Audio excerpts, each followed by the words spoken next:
So, what's up sa inyo mga kahangin? Bumabagyo na naman. Malakas yung hangin. You know? Hindi tayo ngayon magpapalipad ng saranggola. Sobrang lakas. Malapit na kasi bumabagyo eh. You know? Makikita mo talaga sobrang lakas. Sobrang lakas. So yun, madilim na. Parating yung ulan. So ito guys, yung kawayan natin. Kinuha natin yung madiling hapon. Ito yung kanyang pakpak. Dalawa at saka ulo. Ito yung ulo niya. At ito yung puwet. Ito yung puwet niya. Dalawa.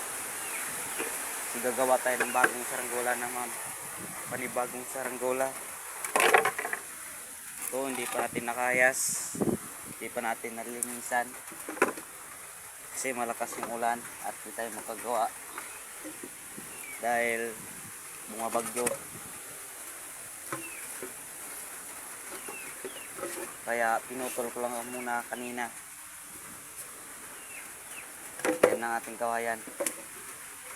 At gagawa ko ng simpleng saranggola lang. Sa kanyang patindig. Sobrang makapal yung patindig. Medyo madulaw-dulaw siya.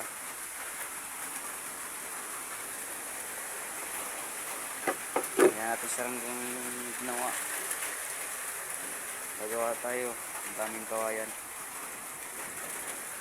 Ito yung saranggola natin. Yung tansi, ito yung tansi natin nagamit. Yan.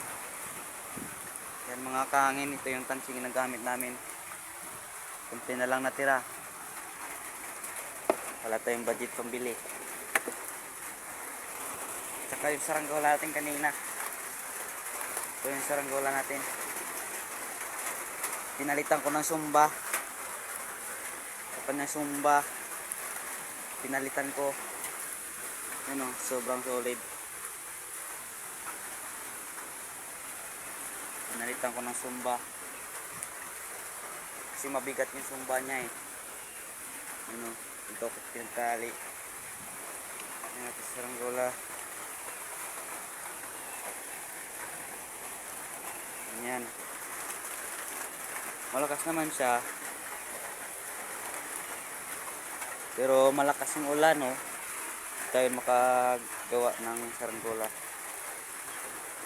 So, yan guys, update na lang kayo sa susunod ng video.